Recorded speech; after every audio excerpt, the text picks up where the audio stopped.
Queridos hermanos de la comunidad de habla hispana de la Iglesia de San Ignacio, continuamos con los ejercicios espirituales de San Ignacio. Estamos promediando en este momento la segunda semana de ejercicios, la semana más larga en la que San Ignacio nos propone que hagamos elección, o sea, que elijamos nuestra forma de vida.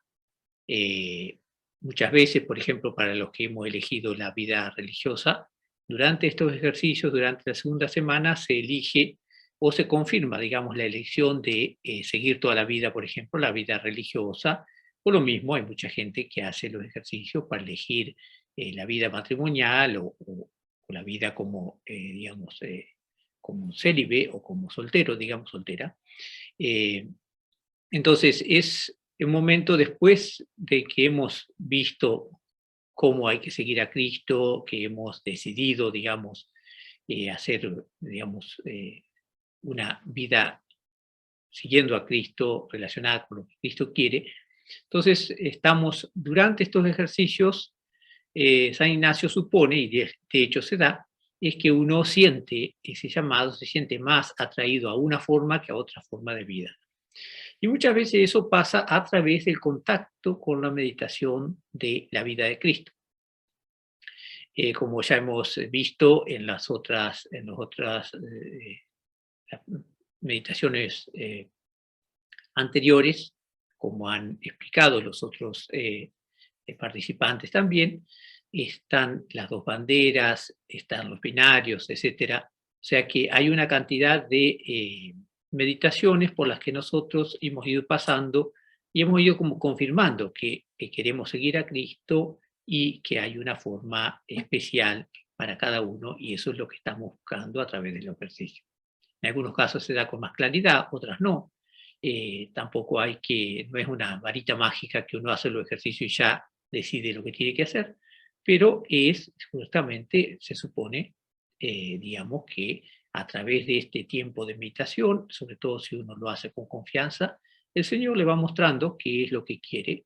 Y aunque no sea una elección de toda la vida, digamos, elegir si se va a casar o no, si va a entrar a una orden religiosa o no, etcétera, aunque no sea una elección así grande, pero una elección que nos muestre a nosotros una vida, un estilo de vida especialmente, qué es lo que quiere Dios de mí, no lo que quiere del sacerdote o lo que quiere de otra persona que vive conmigo o de mis padres o de mis hijos, sino qué es lo que quiere Dios de mí.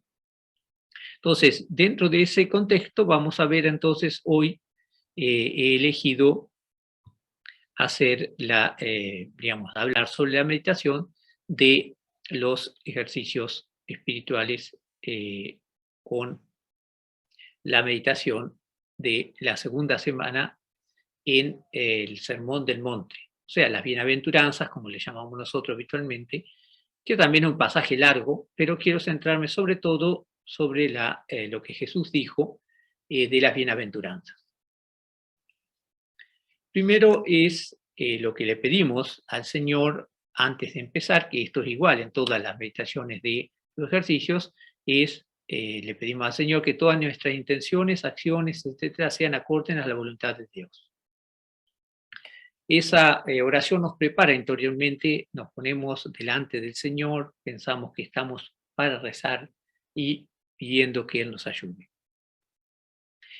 La historia, que también siempre San Ignacio nos aconseja pedir, digamos, meditar, es la historia, en este caso, de Mateo en el capítulo 5. No voy a leer toda la Biblia porque ustedes tendrán a su alcance una Biblia y pueden leerlo con detenimiento y, digamos, pueden elegir la versión que les parezca mejor.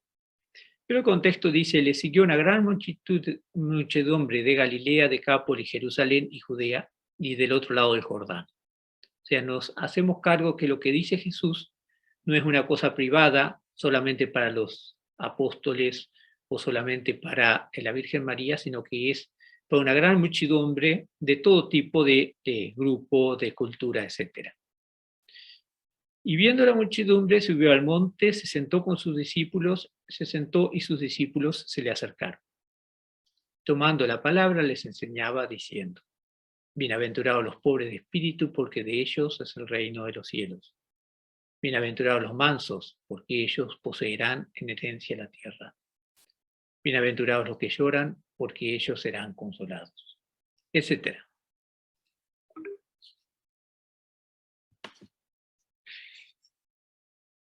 Después que terminan las 10 bienaventuranzas, que pone Mateo, porque Marcos, etcétera, pone 8, dice: alegraos y regocijaos, porque vuestra recompensa será grande en los cielos, cuando os injurien y os persigan y digan todas cosas clase de mal contra vosotros.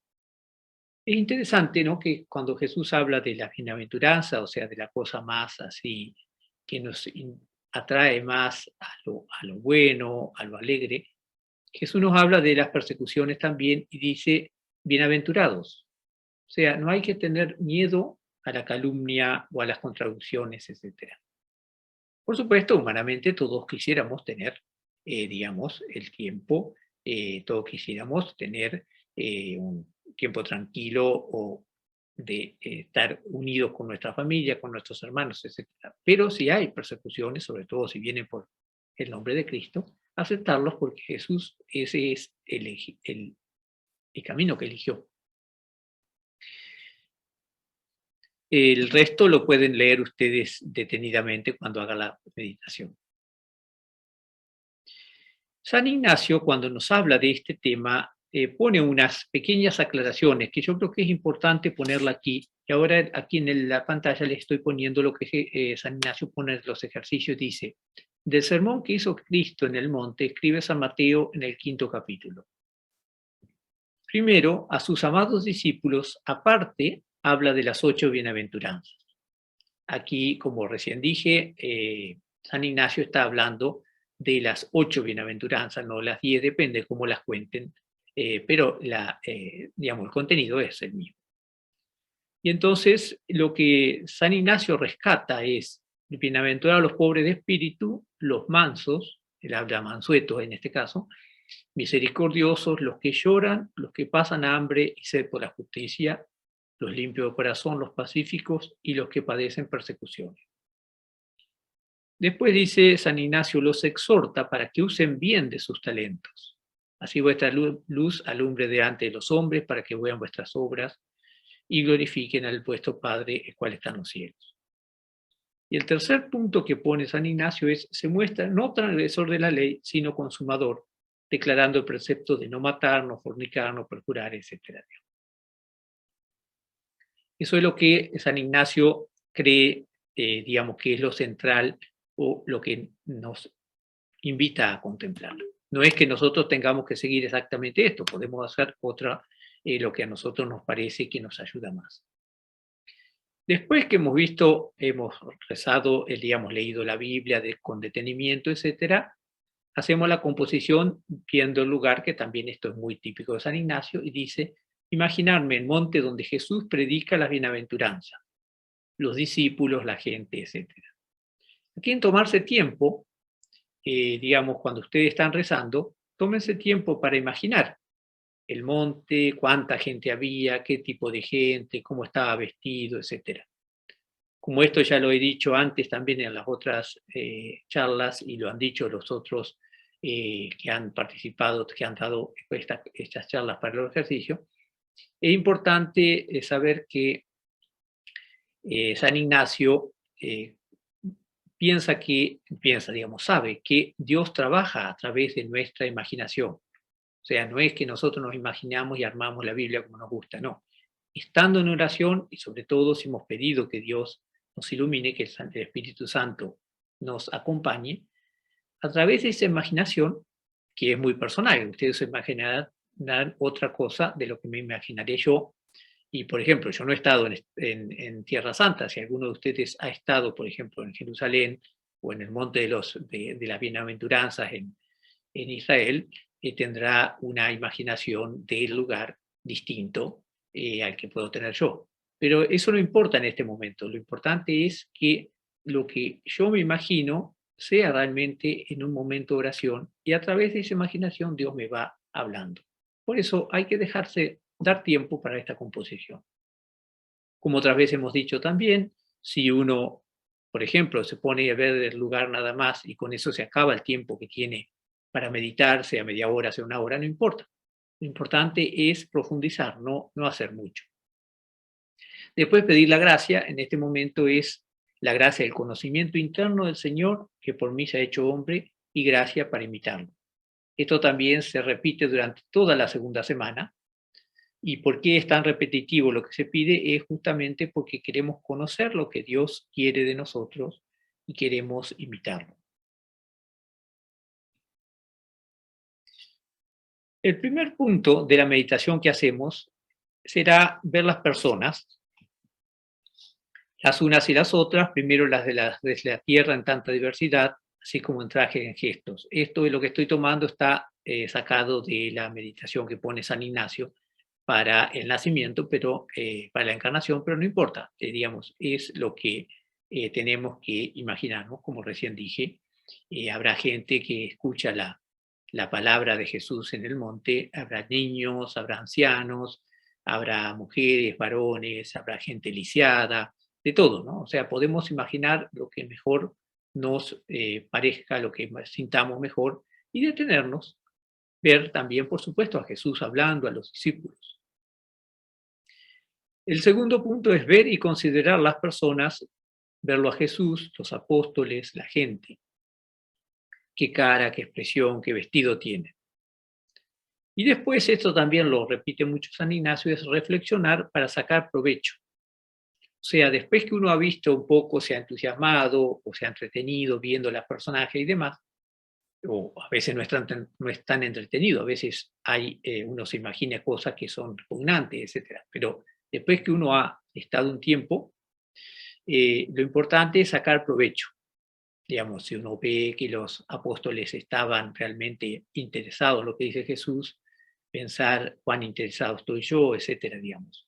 Cuán bienaventurado me siento yo o no, si cuando Jesús habla yo estoy alegre, estoy triste, etcétera, ¿no? El ver las personas, oír lo que dicen y contemplar lo que hacen son esas tres formas de meditar que muchas veces pueden llevar mucho tiempo, a veces se puede usar horas, digamos, dividirlo en varias partes a la misma oración, otras veces será más rápido, depende, digamos, ¿no? Pero tomarse el tiempo para, digamos, en la imaginación seguir lo que el espíritu me indica.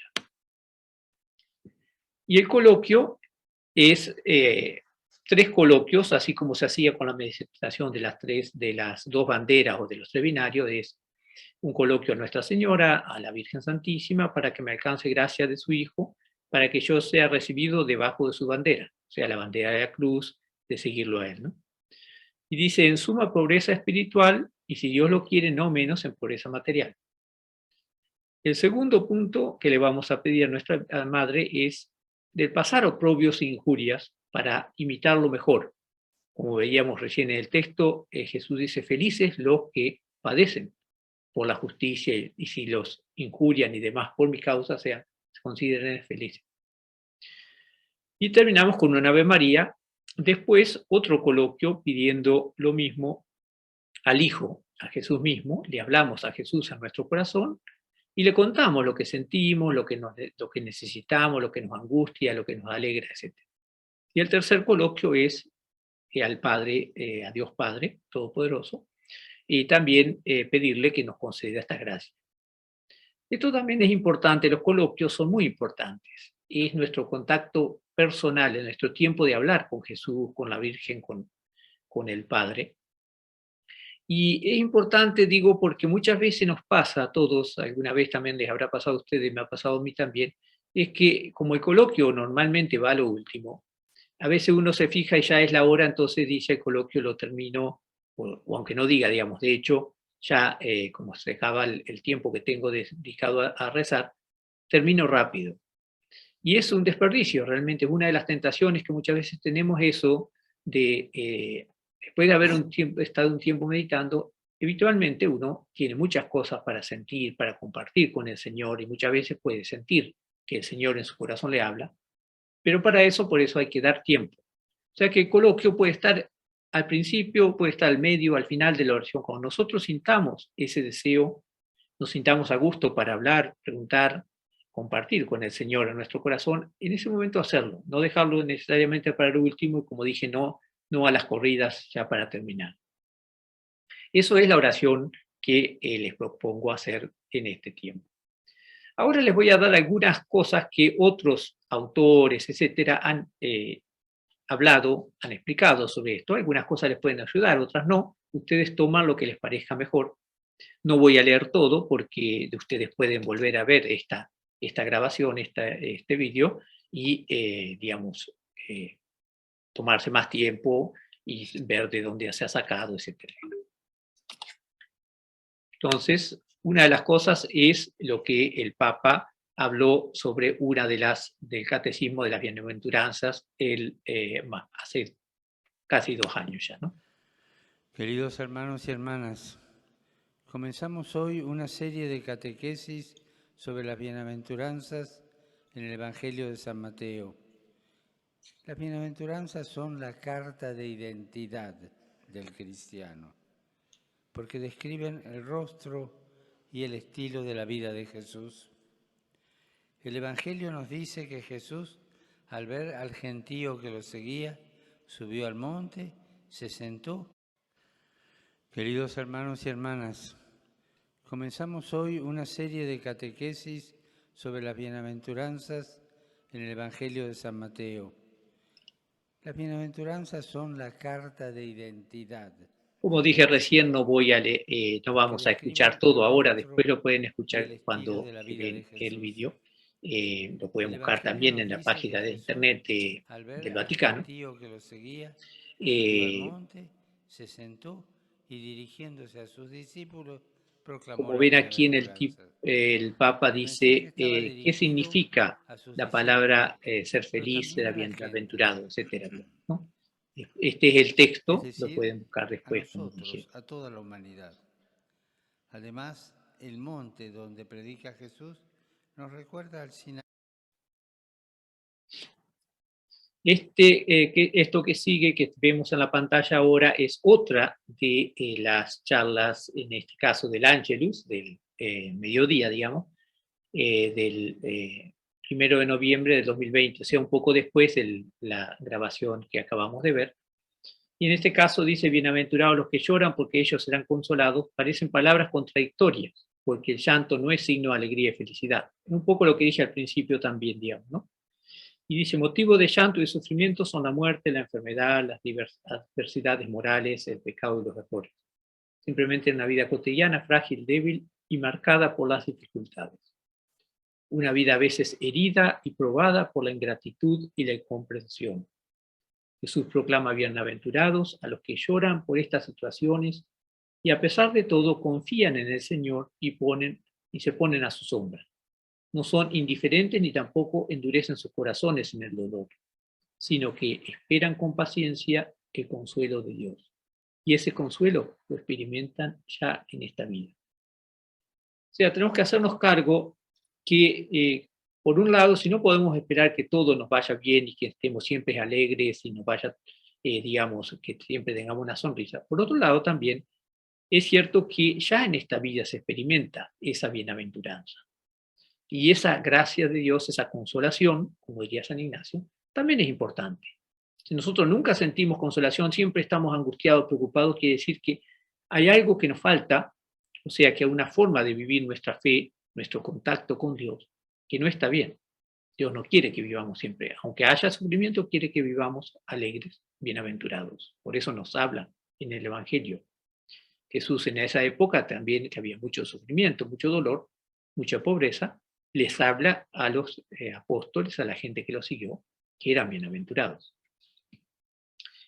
Después esto tomado de Adolfo Chercoles, de unos ejercicios espirituales, en este caso, está tapado, dice del 2001, dice, las bienaventuranzas son la experiencia de la vida de Jesús, vida que transcurrió básicamente en Nazaret, vivió como uno de tantos, a partir de esa vida las bienaventuranzas son su apuesta.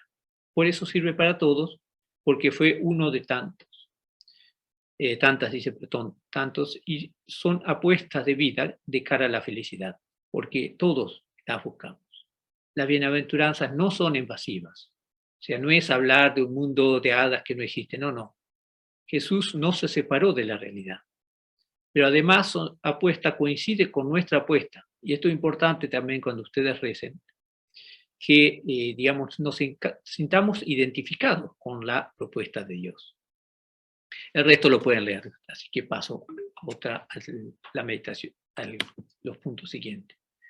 El mismo Adolfo Chercoles dice, habla de la mansedumbre del Señor y dice, se cumplió lo que dice Isaías. También pueden buscar esta cita, Isaías 42, que la caña cascada no la quebrará, el pábilo vacilante no lo apagará. Uno puede hacerse daño rompiendo la caña quebrada. Da lugar a la recuperación del otro, de ese que nosotros consideramos irrecuperable.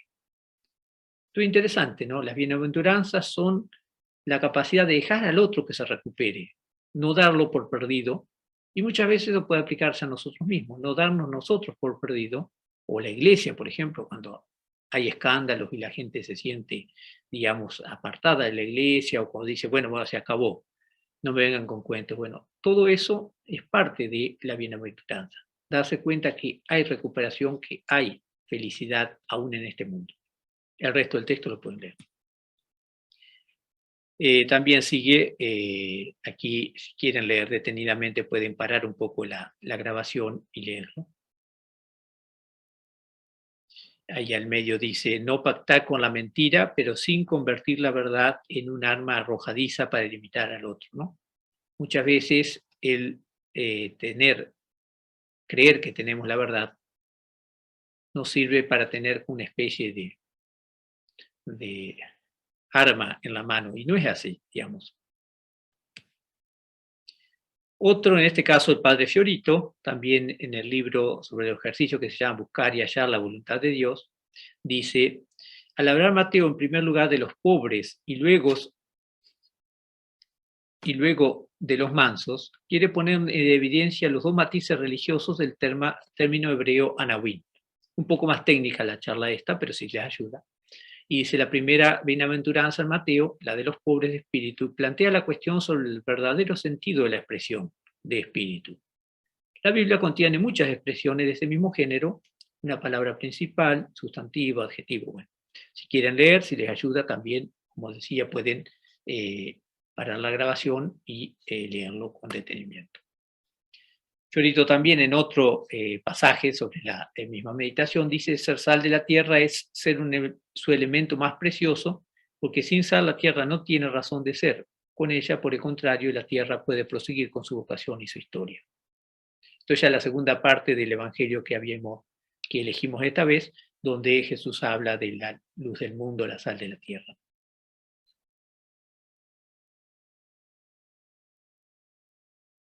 Vamos a la siguiente expresión. Dice Fiorito, San Ignacio presenta la metáfora de la luz como una exhortación para usar bien de sus talentos, lo que ya hemos visto en el principio y fundamento del ejercicio, de los ejercicios, etc. Es posible que trate tanto de los talentos naturales como de los sobrenaturales, o sea, tanto de las cualidades naturales como de la vocación o carisma, de las demás gracias que el Señor nos da para poder cumplir con nuestra vocación o carisma. Después San Efrén también tiene cosas muy bonitas sobre la oración que les puede ayudar, aunque no es especialmente sobre la meditación que estamos haciendo ahora. Si quieren ver aquí un poco lo que dice, como el sediento que bebe de la fuente, mucho más es lo que dejamos que lo que tomamos. Esto también es muy ignaciano, ¿no? Que no el mucho saber arte satisface el alba, sino el gustar de las cosas, ¿no? Y San Efrén dice, como el sediento que bebe de la fuente, mucho más es lo que deja de lo que tomamos, porque la palabra del Señor presenta muy diversos aspectos según la diversa capacidad de los que la leen.